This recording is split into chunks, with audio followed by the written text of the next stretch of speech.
Harold Skinner never meant to outlive everyone. At 73, he had come to expect the slow, hollowing drift of life, neighbors moving, friends slipping away, his wife Eileen gone 10 years last May. His world had narrowed to routine. A single-story house on Sunflower Lane in Inverness, Florida, surrounded by a sagging white fence and tall grass that grew faster than he could keep up with. The house wasn't much. 2 bedrooms. One of them filled with cardboard boxes and things he never unpacked after Eileen died. A faded recliner, a sputtering floor fan, yellowed blinds that clicked in the breeze. But it was his, and more importantly, it held the only voice that ever really filled the place anymore. "Old man, where's my toast?" The voice came sharp and loud from the corner of the living room. It didn't belong to a person. It belonged to a bird. Jazz was a blue and gold macaw, 26 years old, with a crooked beak and too much attitude. He had lived with Harold and Eileen since 2001, when Eileen found him at a rescue shelter in Ocala. Harold hadn't wanted a bird. Too loud, he'd muttered. Too needy. But Eileen insisted. "He talks," she had said, setting the carrier on the counter with a grin. "He needs a home, and we could both use a little noise in this house." Jazz had lived up to his name. Loud, colorful, always a beat off the rhythm. He mimicked microwave beeps, imitated Harold's grunts, and had learned to say "old man" within a week. By the end of that first month, Harold had taught him one command: quiet. Jazz ignored it for 23 years. Every morning began the same. Harold would wake at 6:20 a.m., without an alarm, without fail. His body had been trained by decades as a power company lineman, long before back pain made ladders a memory. He'd boil water on the stovetop, grind exactly 2 scoops of Maxwell House, and pour it into his chipped, #1 grandpa mug. He wasn't a grandpa, never had kids. Eileen bought it as a joke. Jazz, already awake, would screech from the perch near the window. "Coffee! Toast! Fire!" The fire came from an incident years ago, when Harold had burned a bagel so badly that it set off the smoke alarm. Jazz, apparently thrilled by the chaos, adopted the word with enthusiasm. Every time Harold burned toast after that, which was often, Jazz would go wild. "Fire! Fire! Old man! Fire!" It had become a routine, a joke, an annoyance, and though Harold would never admit it out loud, a comfort. Some days it was the only voice he heard. That summer, the heat settled thick over Citrus County like a damp cloth no one could shake loose. Mosquitoes buzzed in clouds. The air conditioner wheezed. Harold spent his evenings sitting shirtless on the screened-in back porch, with Jazz on a shoulder perch, watching squirrels steal from the bird feeder. He had just turned 73. The birthday came and went quietly, like the others. Sharon from 2 doors down brought banana bread. Jazz liked it. Harold thanked her, though he didn't eat any himself. "I ever tell you what Eileen used to call birthdays?" he said aloud to Jazz later that night. "Markers on the trail. Said they didn't mean much, just meant you hadn't stopped walking yet." Jazz blinked and replied, "Still here." That phrase was new. Harold didn't remember teaching it to him. "Still here," Jazz repeated, softer. It unsettled him more than he cared to admit. Then came June 18th, 2022, a Saturday. It rained hard that afternoon. One of those Florida storms that comes in like it's angry, dumps everything it has, and leaves in under an hour. Harold stood at the screen door and watched the downpour flatten the yard. Jazz didn't squawk. He didn't move. He just stared. Feathers puffed, head tilted slightly, as if sensing something Harold couldn't. That night, Harold ate a frozen dinner, turkey with mashed potatoes. Jazz had half a banana and shrieked when it was gone. At 9:15, Harold turned off the TV, which had been playing an old Western he couldn't follow. He shuffled into the living room, turned on the floor fan, and dropped into the recliner. Jazz perched by the window, watching the moon rise behind the pines. At 9:47, Harold drifted into sleep, the hum of the fan in one ear, Jazz rustling feathers in the other. At 12:03 a.m., the fire began. The fire started the way most old house fires do, quietly. Behind the kitchen wall, an aging electrical wire, likely from the late 70s, cracked under years of Florida humidity. A single arc flared, igniting the dusty insulation packed around the outlet box. The flame caught the edge of a dry wooden stud, then climbed toward the attic, where it found kindling in stored newspapers and brittle rafters. By 12:11 a.m., smoke had begun seeping through the drywall. The living room remained silent. Harold didn't stir. Jazz, however, did. He shifted on his perch, eyes dilated. His head twitched sharply, once, then again. A strange stillness came over him. His instincts, old, primitive, buried beneath years of mimicry and routine, were awake. He opened his beak. "Old man," he said softly. Nothing. Then, louder, "Old man, fire, fire, old man." Harold jerked upright, heart pounding. His mind, fogged with sleep and age, needed a moment to catch up. He blinked in the dark, disoriented. The fan hummed. Jazz was screeching now, the full phrase over and over. "Fire, fire, get out, fire." At first, it didn't register. Harold started to sit up and saw it, a faint haze drifting through the hallway, low and gray. The air smelled metallic, sharp, wrong. Then a glow. He stood fast, too fast, and nearly fell. The fire had breached the kitchen doorway. Flames curled around the ceiling like hungry fingers. The heat slammed into him before the sound even did. A roar, living, breathing. It filled the hallway. The wall paint bubbled. A picture of Eileen melted from the frame and fell. Harold turned to run, then stopped. Jazz. The bird was still perched, feathers fluffed wide, eyes locked on Harold. "Fire! Go! Go! Fire!" The smoke was already choking. Harold's throat burned. He stumbled toward the cage. Jazz flew against the bars, shrieking. Harold's fingers fumbled at the latch, coughing. He threw the door open. Jazz didn't wait. He launched himself at Harold's chest, claws catching his flannel shirt, wings flapping wildly. Together, they staggered toward the back door. The glass slider was stuck. Harold slammed his shoulder against it, once, twice, and it gave. Smoke poured past them as they fell out into the humid night air. Harold landed on his knees. Jazz tumbled into the grass beside him, wings limp, gasping. Behind them, the fire exploded through the kitchen window. Glass shattered. A hot burst lit up the backyard. The house, his house, was gone. Neighbors began appearing. Flashlights bobbed. Someone screamed. A man shouted, "Call 911." Another pulled Harold to his feet. "Are you hurt? Anyone else inside?" Harold shook his head, coughing. "Just us. Just me and the bird." Jazz flopped back onto Harold's shoulder.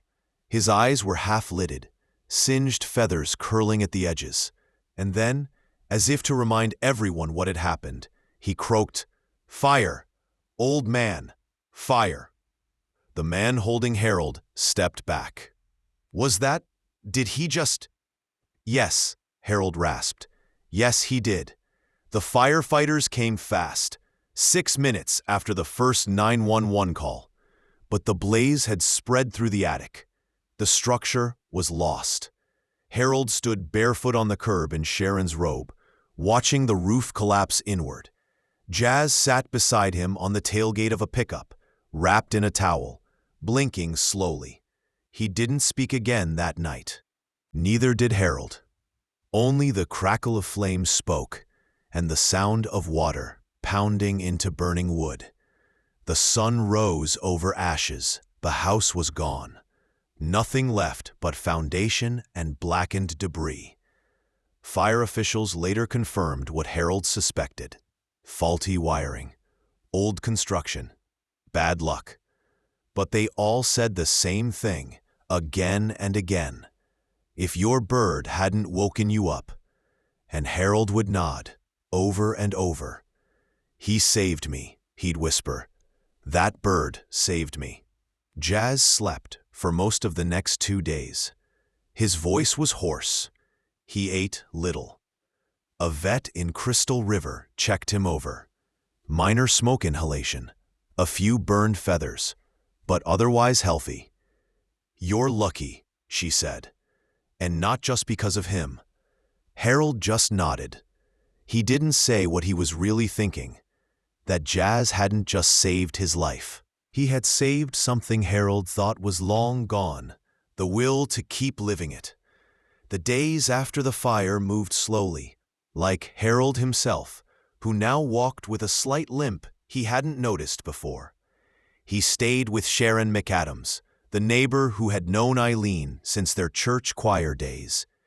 Her guest room was small and smelled of lavender and old linens, but it was warm, quiet, and safe. Jazz had a corner near the window, where he perched quietly, his voice softer than usual. At first, Harold barely spoke. He rose at dawn, sat on Sharon's porch, sipped his coffee without sugar. He watched birds, real ones, flit through the trees behind her house, and when Jazz let out the occasional "old man" from the window behind him, it sounded like a memory more than a voice. On the 4th morning, Jazz said something new. "Still here." Harold looked up. The bird was perched on the armrest, head tilted, feathers tight to his frame. "Still here," Jazz repeated. It wasn't a command or a mimic. It felt like a reminder. Harold swallowed hard and nodded. "Yeah, buddy, I guess we are." 3 days later, he returned to the property. The house was no longer smoking, but the smell lingered, thick, acidic, layered with soot and water. The shell of the home remained, scorched and skeletal. Only the brick chimney stood tall, blackened at the base. He walked the edge of the lawn slowly, like a man visiting a grave. At the garden's edge, he found one of Eileen's ceramic frogs, blackened on one side, half buried in wet ash. He knelt slowly, picked it up, and brushed away the debris with his sleeve. Jazz, on his shoulder, was silent. "I used to tell her these things were tacky," Harold murmured. "She said they were lucky." Jazz made a low clicking sound in his throat, a sound Harold hadn't heard in years, the one he used to make when Eileen gave him a grape. For a long time, they didn't move. That night, Sharon's granddaughter, Lizzie, started a GoFundMe page. She titled it, "Help Rebuild for Jazz and the Old Man He Saved." Within 24 hours, it raised over $5,000. By the end of the week, $14,200. Donations came from people Harold didn't know: neighbors, parrot enthusiasts, retired firefighters. One woman from Tallahassee wrote, "My dad was saved by a dog when he was a boy." These animals know more than we give them credit for. Thank you, Jazz. A construction company in Crystal River offered to donate labor. Another local contractor provided leftover siding and shingles. A retired electrician volunteered to wire the new home, and do it right this time. Harold resisted at first. He didn't like handouts, but Sharon put a hand on his shoulder and said, "It's not a handout, it's a thank you." That night, Harold sketched the new house on the back of a grocery receipt. 1 bedroom, open porch, sunroom with tall windows, a built-in perch near the east wall. Jazz leaned over his shoulder and nibbled the corner of the paper. "Home," the bird whispered. Harold didn't answer. His throat was too tight to speak. Rebuilding began in late August. The new foundation was poured before the end of summer. By mid-September, the frame stood tall under a pale blue sky. Harold watched from a folding chair, Jazz on his arm, offering commentary to the workers. "Careful, careful, faster! Old man says hurry up!" The crew laughed. They worked harder. By October, the walls were up, the roof sealed, the paint drying. Harold stepped inside the completed sunroom for the first time in socks. The smell of sawdust and fresh caulk hung in the air. The light poured in. Jazz flew to the perch by the window and turned in a slow circle. Then he said, "Toast!" Harold doubled over laughing, full, chest-deep, uncontrollable laughter. He hadn't laughed like that in years. He had forgotten what it sounded like. "God help me," he muttered, wiping tears from his eyes. "You're still a little monster." Jazz bobbed his head and replied with perfect timing, "Still here." The day the house was finished, Harold didn't throw a party. No ribbon, no cake, no pastor blessing the doorstep. Just Jazz on his perch, watching the yard, and Harold sitting at the kitchen table, drinking reheated coffee and staring out the new window. Sharon came by around noon with a covered dish, chicken and rice. Jazz screeched "food" 3 times before she made it through the door. "You gonna tell your daughter?" she asked as she placed the dish on the counter. Harold flinched. "She doesn't want to hear from me." "She might now." Harold didn't answer. He stirred his coffee until it sloshed over the rim. The last time Harold had spoken to his daughter, Melissa, was in 2010, 3 months after Eileen passed. The funeral was brief and cold. Melissa had flown in from Oregon, stayed 36 hours, and left without a hug. They had argued about everything: the will, Eileen's favorite chair, the house.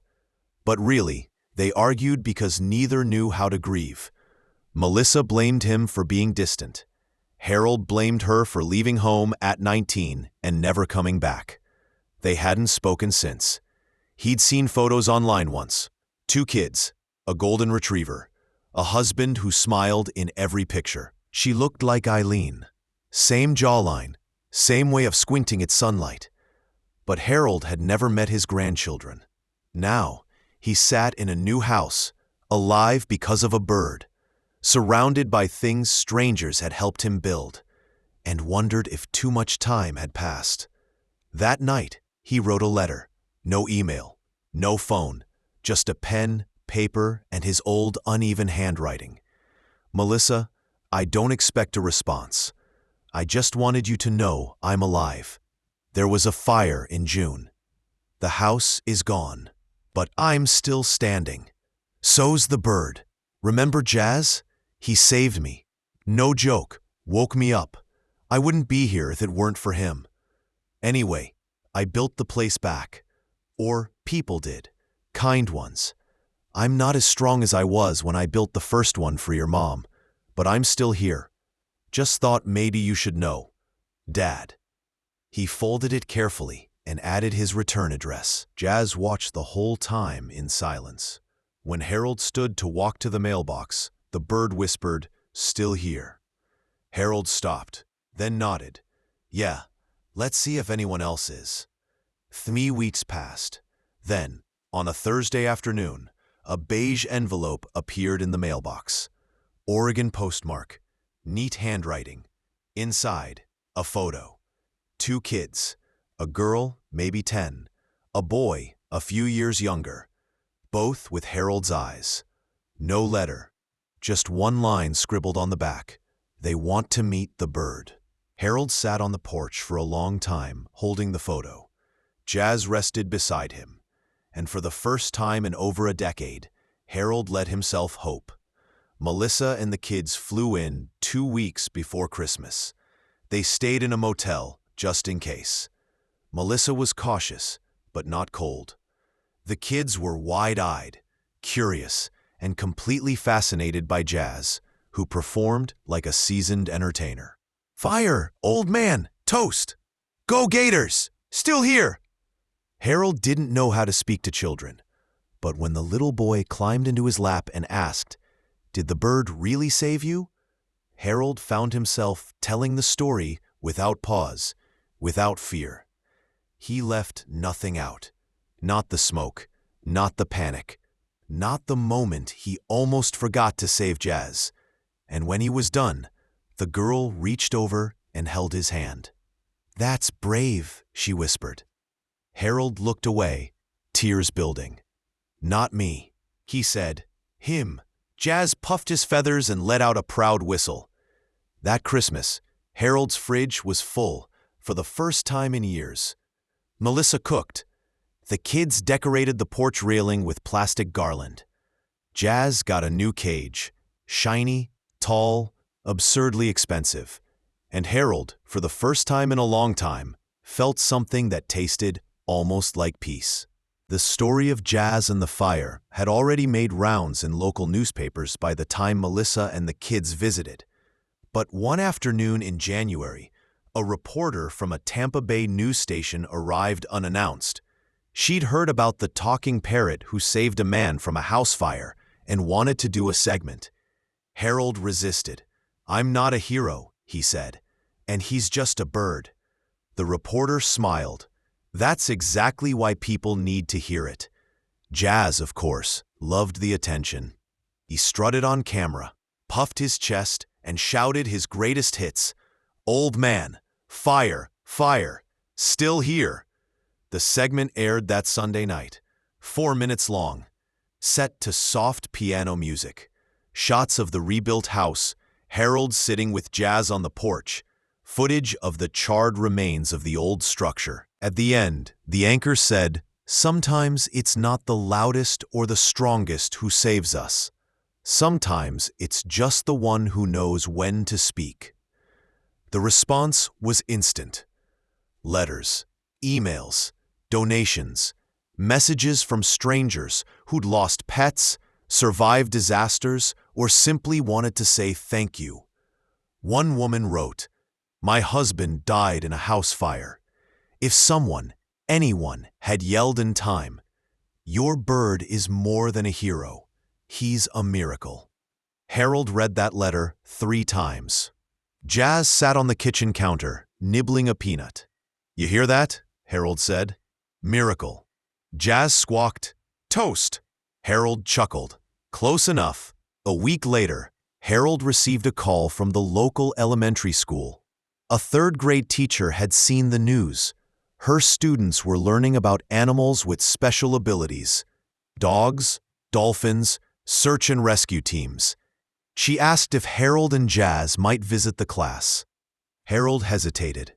"He's not exactly predictable." "They'll love him anyway," she said. So they went. The school's library smelled of paste and crayons. Dozens of tiny chairs. A hand-painted banner. "Welcome, Jazz the Hero." Jazz sat on a travel perch beside Harold. The children stared in awe. One girl cried when he said her name. Accidentally, of course. Jazz had mimicked it after hearing the teacher call roll. Harold told the story again, slowly, with pauses, letting the kids ask questions. "Were you scared? Did the fire chase you? Did Jazz get a medal?" The last question made Harold laugh. "No, but I've got a paper towel roll he thinks is gold." Afterward, a boy approached with a drawing, Jazz flying through smoke with a cape. Harold tucked it into his shirt pocket. "Can Jazz say goodbye?" the boy asked. Jazz tilted his head, blinked once, then said softly, "Still here." The librarian gasped. Some of the children clapped. Harold sat silently for a moment, then nodded. "Yeah, still here." That evening, back on the porch, Harold read through a stack of thank you notes, written in colored pencil. One said, "I wish I had a Jazz in my life. I'm scared a lot, but he wasn't." He helped. Thank you. Harold read that one twice, then 3 times. He folded it gently and placed it in a tin box where he used to keep old repair receipts from his lineman days. He looked at Jazz, who was grooming a wing, unbothered. You have any idea what you've done, Bird? Jazz glanced up. Fire? No, Harold said softly. You reminded me what it means to be needed. That night, for the first time since Eileen died, Harold turned on the radio before bed. Not the news, not music, just voices.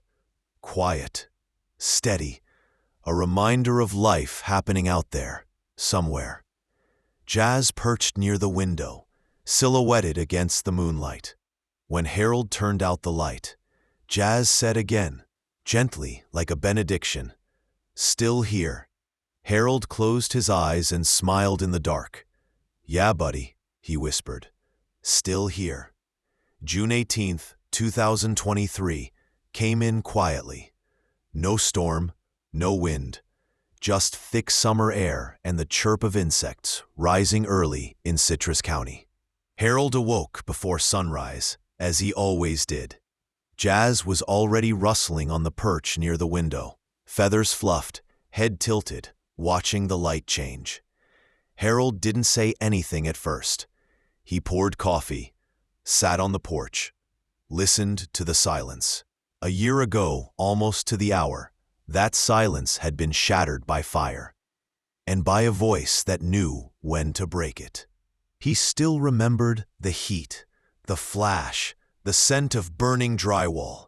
But more than anything, he remembered the scream. Fire! Old man! Fire! It echoed even now, deep in his chest, like a scar that never fully faded.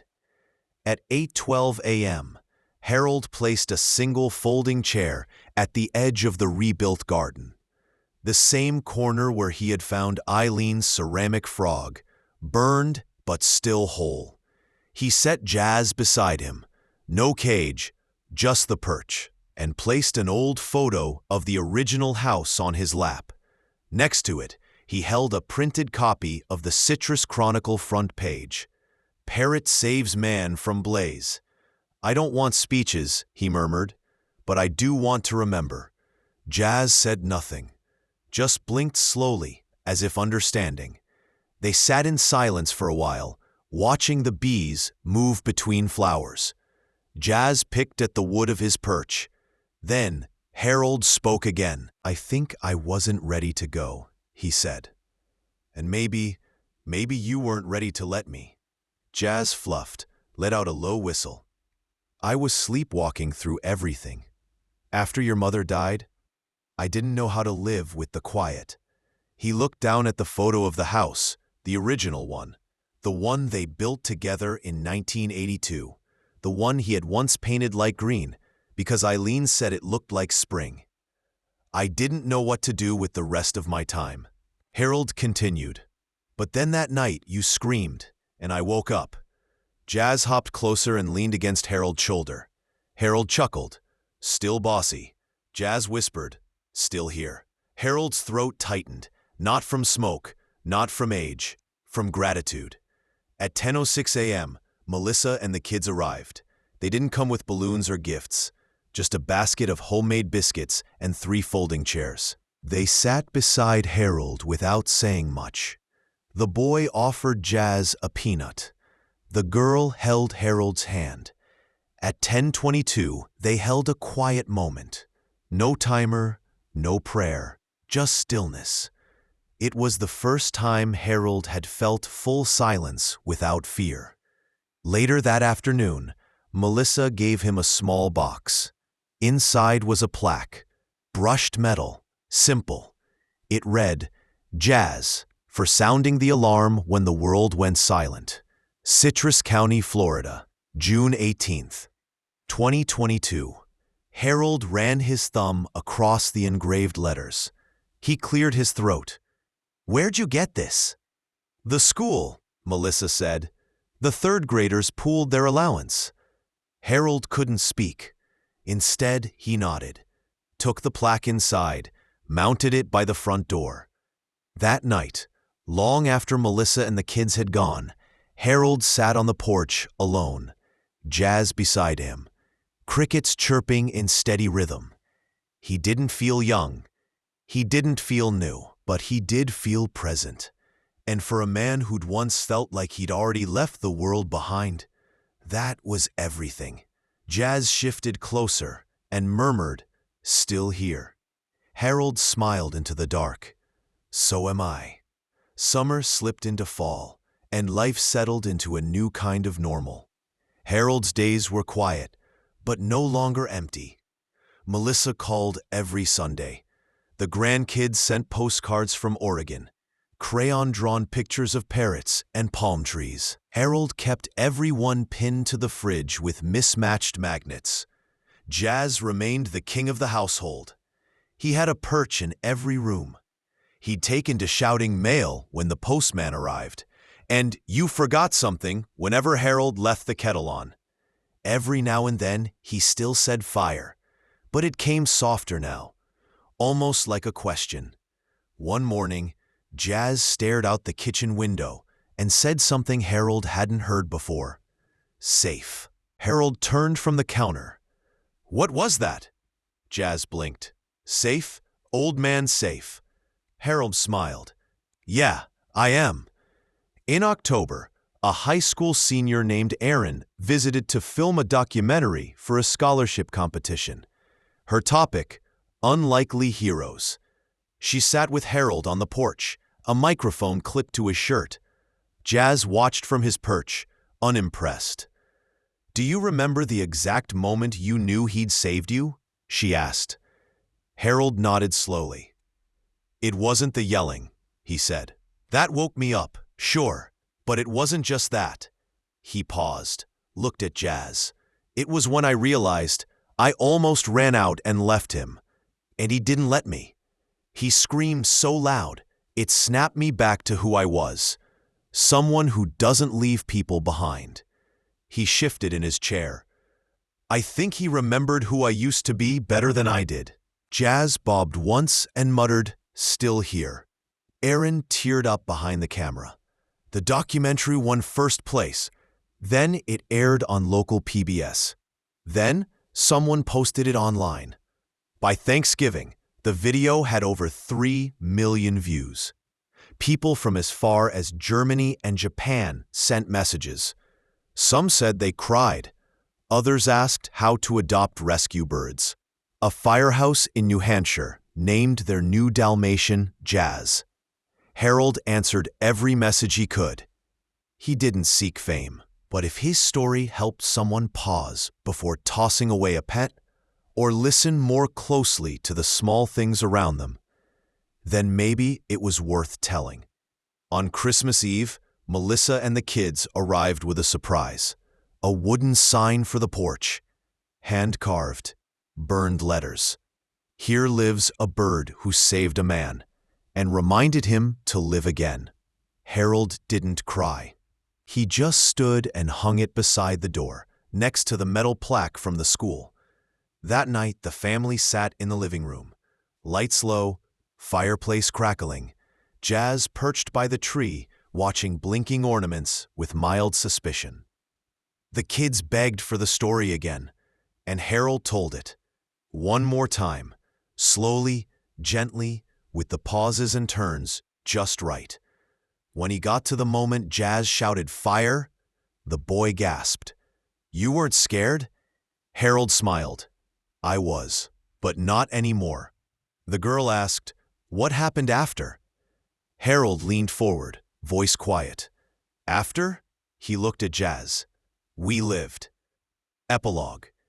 Years later, when Jazz passed peacefully in his sleep at the age of 31, the town of Inverness held a candlelight memorial in the community park. Dozens came. Kids who had grown up with his story. Teachers, firefighters, veterans. One by one, they shared how the voice of a little bird helped them through big fears. Harold sat in the front row, quiet, hands folded. The sign from his porch now stood beside the podium. When asked to say a few words, he only said this: "We spend so much time listening to the wrong noise in this world, but once in a while, if you're lucky, something small and loud and feathered yells when you need it most. And if you're even luckier, you listen."